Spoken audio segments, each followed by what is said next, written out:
पूरी राजनीति इस पायरोमैनिएक नाम के जंतुओं के हाथ में आ गई, जिन्हें शांति पसंद नहीं है, अमन पसंद नहीं है, जो विदेश जाकर के कहेंगे वसुधैव कुटुंबकम, लेकिन देश की धरती पर अपने कुटुंबों के बीच में आग लगाएंगे। जितना कीचड़ फैलाओगे कमल खिलेगा। आपका कमल कीचड़ और पानी में नहीं खिल रहा है, ये आग में खिल रहा है। आप आग लगाते हो और वोट की फसल काटते हो। मणिपुर की आग को देख के आया हूं, गुजरात की आग देखी है, अभी मुंह में वार में वो आग दिख रहा है।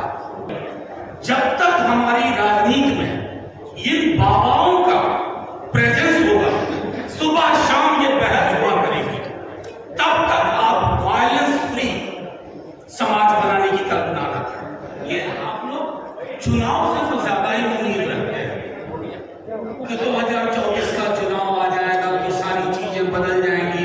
हो सकता है जीतने के बाद भी चीजें ना बदलें। इस समाज के मानस में हिंसा हमेशा रही। मेरे एक मित्र रतन नीचे बैठे हुए हैं, एक हम पढ़ते थे, वैदिकी हिंसा हिंसा न भवति, यानी जो बड़े लोग हैं, पर आप जानते हैं कौन बड़े लोग हैं, क्योंकि उनका चरित्र आज भी नहीं बदला। अगर उन्होंने हिंसा की तो वो हिंसा नहीं है, लेकिन किसी गरीब ने, किसी वंचित ने, किसी दलित ने, किसी पिछड़े ने 4 थप्पड़ खाने के बाद एक बार हाथ पकड़ लिया तो वो हिंसा हो गई। तो हिंसा की पूरी परिभाषा को भी देखना होगा। एक छोटी सी कहानी से शुरू करता हूं, बहुत 2-4 मोटा मोटी चीजें बोल करके। एक राजा था, उसे आग लगाने का बड़ा शौक, उसे हरियाली अच्छी नहीं लगती थी, वो आग लगाता। और कमाल थी कि उसके पास बाकी चीज की कमी हो जाए, एक जेब में पेट्रोल और दूसरे जेब में लाइटर हमेशा हुआ करता। तो लोग उससे प्रयोग करवाते थे, देखो यहां आज तक कभी आग नहीं लगी है। तो राजा कहता था मुझे 15 दिन का वक्त दो, मैं यहां आग लगा के दिखाऊंगा। राजा के दरबारियों को भी लगा कि राजा को आग लगवाना बड़ा पसंद है, तो दरबारी लोग भी आग लगाने और लगवाने लगे। उनके पास भी पेट्रोल और लाइटर पहुंचने लगा। अंग्रेजी में एक शब्द है पायरोमैनिएक, ऐसा व्यक्ति जिसको आग लगाने का शौक। हमारी पूरी राजनीति इस पायरोमैनिएक नाम के जंतुओं के हाथ में आ गई, जिन्हें शांति पसंद नहीं है, अमन पसंद नहीं है, जो विदेश जाकर के कहेंगे वसुधैव कुटुंबकम, लेकिन देश की धरती पर अपने कुटुंबों के बीच में आग लगाएंगे। कोई कहते थे जितना कीचड़ फैलाओगे कमल खिलेगा। आपका कमल कीचड़ और पानी में नहीं खिल रहा है, ये आग में खिल रहा है। आप आग लगाते हो और वोट की फसल काटते हो। मणिपुर की आग को देख के आया हूं, गुजरात की आग देखी है, अभी मुंह में वार में वो आग दिख रहा है। सतपाल मलिक साहब आए नहीं, उन्होंने एक बात कही हाल के दिनों में कि 2024 election is going to be the most violent election in the memory of India. आप सब तैयार रहिए, ये वायलेंस फ्री इंडिया हम सब चाहते हैं, लेकिन तैयार नहीं है, बहुत हिंसा होने वाली है। कहीं जाति के नाम पे होगी, कहीं दलित मारा जाएगा और मुसलमान को मारा जा ही रहा है।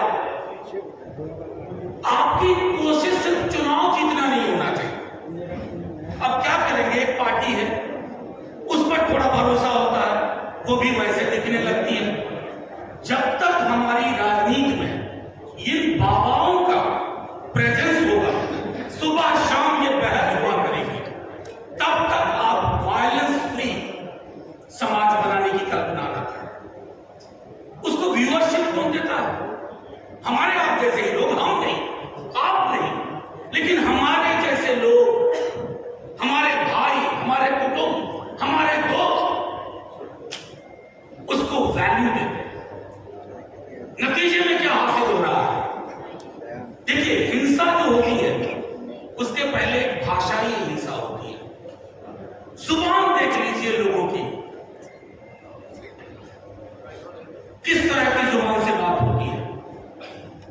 था कि पहले दंगे नहीं होते थे, पहले भी होते थे, जब हम छात्र जीवन में थे तब भी दंगे होते थे। मैं रांची में पढ़ता था, रामनवमी के दौरान दंगे की आशंका होती थी रांची और जमशेदपुर में, लेकिन तब दंगा करने वाले सहमते थे।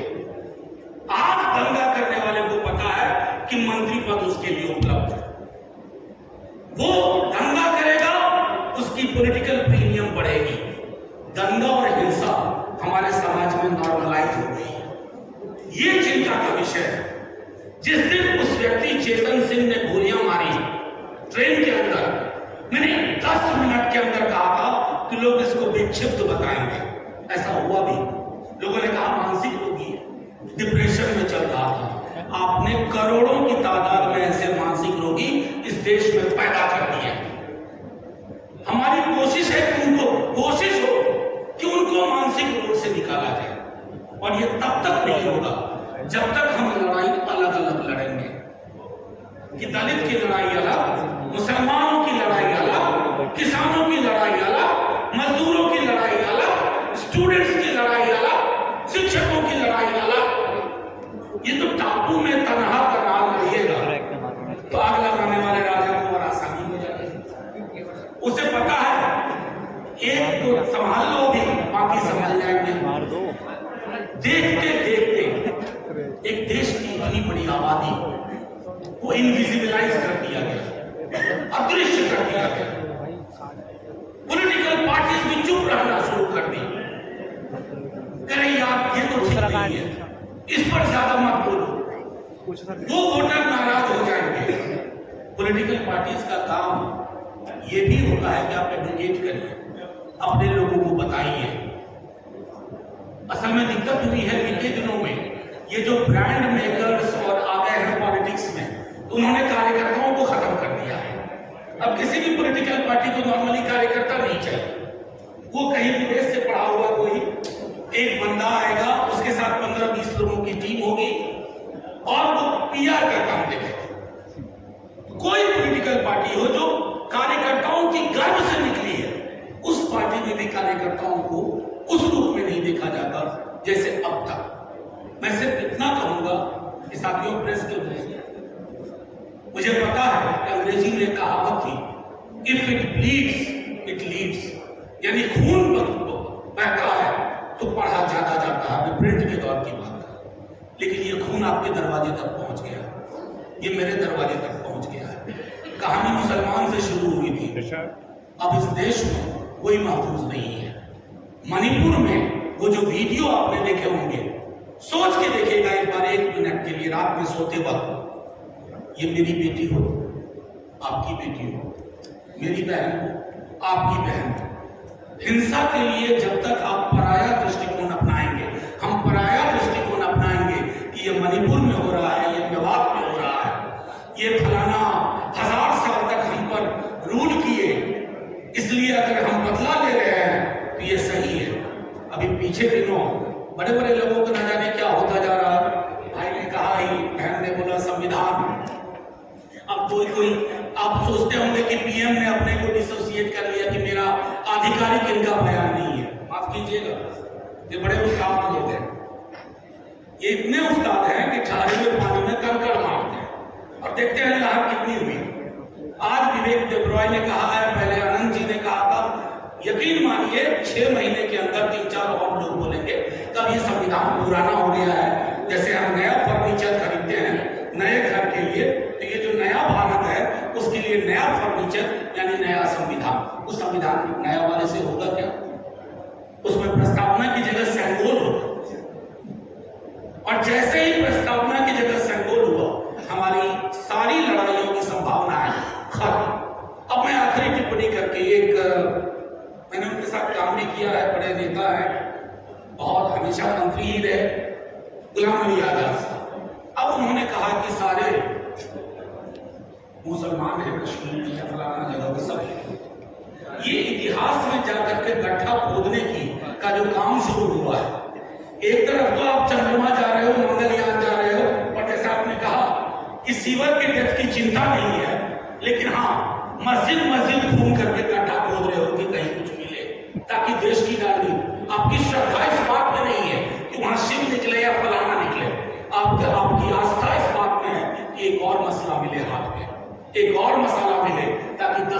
इसीलिए और आग लगाएं, पेट्रोल और लाइटर है ही। तो मैंने सिर्फ इतना आग्रह किया, और हम उस धारा के लोग हैं। पृथ्वी पे धर्म पहले नहीं आया, भगवान नहीं आया, इंसान आया। इंसान को धर्म में और भगवान में बांटने का काम किसी इंसान ने किया। इसलिए ये कहानी शुरू करोगे, हम ये भी पूछ लेंगे इस देश के तमाम बौद्ध स्तूप कहां गायब हो गए, कौन खा गया उनको, जमीन निकल गई या आसमान खा गया। तो इतिहास के उल्टे पांव की यात्रा से कुछ हासिल नहीं होगा सिवाय हिंसा के, और इस हिंसा का समाधान माफ कीजिएगा नवेद साहब 24 के चुनाव के नतीजों में नहीं है। चुनाव अंगणित होता है, अंगणित से आप जीत जाते हैं, लेकिन काम करने की जरूरत है मनोविज्ञान पे, जहां हम नहीं कर पा रहे। जितने भी कम्युनल आउटफिट्स हैं उनके पास कितने तरह के सिंबल हैं। हम तमाम सेक्युलर लोग, बहुजन समाज की राजनीति करने वाले लोग, हमारे पास सिंबल्स नहीं है। हम अपनी राजनीति करना चाहते हैं और ना सीखना चाहते हैं। पीआर एजेंट्स के हाथ में अपनी राजनीतिक किस्मत हमने दे दी। जब तक उनके हाथ से वो किस्मत की चाबी नहीं लेंगे, हिंसा मुक्त समाज नहीं होगा। जय हिंद, जय भीम, जय भारत।